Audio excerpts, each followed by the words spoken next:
সন্দীপবাসী আসসালামু আলাইকুম। একটু আগে মগদারা 3 নম্বর ওয়ার্ডে যে ঘটনাটি ঘটেছে এটা অত্যন্ত নিন্দনীয়।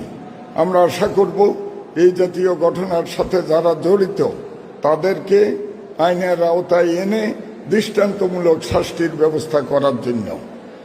যতটুকু আমি শুনলাম এবং টেলিফোনে যোগাযোগের মাধ্যমে জানতে পারলাম, এখানে বিবাদমান গ্রুপের মধ্যে অনেক সন্ত্রাসী আছে এবং 5 তারিখের আগে এই ঘটনার সাথে সম্পৃক্ত অনেকে রাজনৈতিক মাঠে অ্যাক্টিভ ছিল না।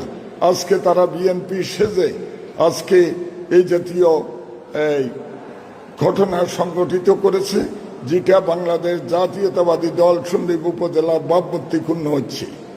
আমি এই ঘটনায় যারা অস্ত্রশস্ত্র ব্যবহার করেছে এবং যারা একে অপরকে আঘাত করেছে, সন্দ্বীপ থানার ভারপ্রাপ্ত কর্মকর্তা সহ কোস্টগার্ডের প্রতি আমার অনুরোধ থাকবে, আল্লাহকে হাজির নাজির রেখে সুষ্ঠু তদন্তের মাধ্যমে দোষী ব্যক্তিকে চিহ্নিত করে তাদেরকে আইনের আওতায় নিয়ে আসুন।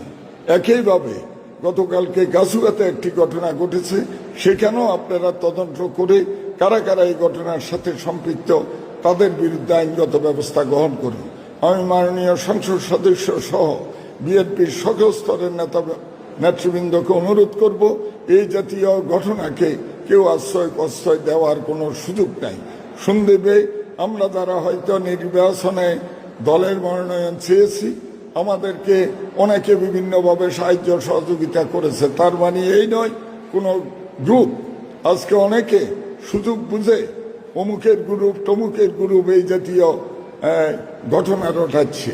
প্রকৃতপক্ষে সন্দ্বীপে কোনো গ্রুপ নাই, সকলে শহীদ রাষ্ট্রপতি জিয়াউর রহমানের গ্রুপ, দেশনেত্রী বেগম খালেদা জিয়ার গ্রুপ এবং দেশনায়ক তারেক রহমানের গ্রুপ। আমি পরিষ্কারভাবে বলতে চাই, যারাই এই জাতীয় অকারেন্সের সাথে জড়িত তাদের বিরুদ্ধে সাংগঠনিক ব্যবস্থা নিক, প্রয়োজনে ওই সকল ওয়ার্ডের বিএনপির কার্যক্রম অঙ্গ সংগঠনের কার্যক্রম বন্ধ করে দিন। কোনো অবস্থায় এই জাতীয় ঘটনা চলতে দেওয়া যায় না।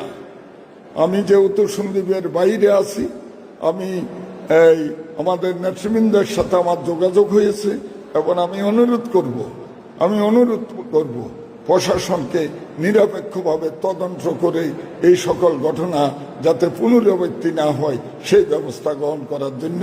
আল্লাহ হাফেজ, সকলে ভালো থাকবেন, সুস্থ থাকবেন।